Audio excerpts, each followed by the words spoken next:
Deni Avdija with a great NBA preseason debut with the Washington Wizards. And for those of you who aren't familiar with Deni's game, that might be a shocker or a huge surprise. But for those who saw him last year, basically mostly on the Israeli League and not in the EuroLeague, saw that Deni has a lot of potential and can really shoot and facilitate.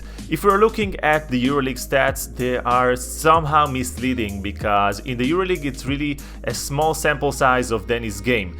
But if we're looking at Israeli League, and this is a good way to compare, because if we're looking at LaMelo Ball, if we're looking at Anthony Edwards or James Wiseman or players like in this caliber that compete with Deni on the top spots in the NBA draft, leagues that were much easier than the EuroLeague and with the Israeli League, if I take LaMelo Ball as an example. So if we're looking at Deni's stats on the Israeli League, and I want to remind you guys that Deni was the MVP, the youngest MVP in the Israeli League, we can see that he shot 67% from 2, and this is not a big man. I mean, this is a small forward guy. He plays like a point forward in the Israeli League, and he played it amazing. If we're taking a look at his 3-point shot, we can see that he shot almost 39% from deep, 38.7, but his biggest red flag was shooting 58.1% from the free throw line. He basically shot better than from the field than from the free throw line, and this is a red flag, but this is not something you cannot fix.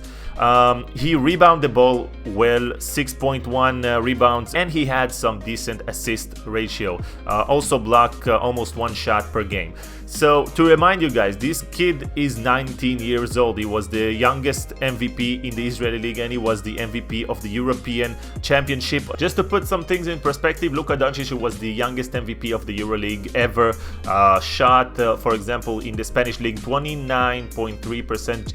It's because the European basketball is just different than the American basketball, the NBA. So it's harder to make shots, especially consistently, because they will double team the hell out of you. There is no so much isolations like in the NBA, and the game is much tighter. The 3-point line is closer, but defense is really intense comparing to the NBA. So it's harder to shoot consistently. Now, I'm not saying Deni is Luka Doncic. It's not the same type of player, but it's just to make to compare it a little bit, to put some things in perspective. Now we can see in Deni's first game that he showed a lot of confidence. That's because he already played with some professional basketball players in the past. You can see the great stroke. The mechanics are there, and I think there's a lot to be desired in Deni's game, because even though he might never become an elite shooter, he can definitely become a good spot-up shooter that can spread the floor consistently and facilitate. Now here you can see something that Deni did a lot in the Israeli League, grabbing the rebound and play the point forward position.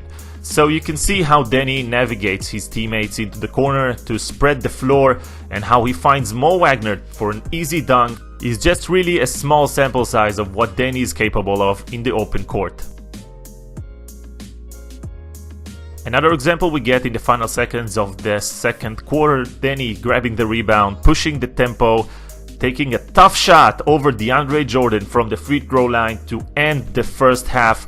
And for those of you who worried about his shooting mechanics or his shooting stroke, don't worry about it. Don't only read the scouting reports. Deni can shoot. He's a good spot-up shooter, but he won't be an elite shooter. He can definitely improve. He can always improve, but he got what it takes to shoot consistently from beyond the arc in the NBA.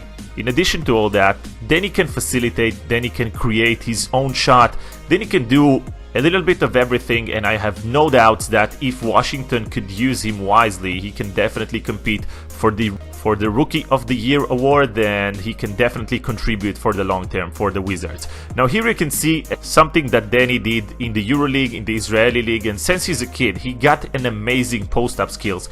He's using his own size and strength in order to create some mismatches. A lot of the times he's looking to pass out of these post-ups, but if he see that a double team is not coming, he would use his big frame in order to bully his defender to the basket. Guys, if you came so far, you probably liked something about this video, so please don't forget to leave a like and subscribe for more NBA content.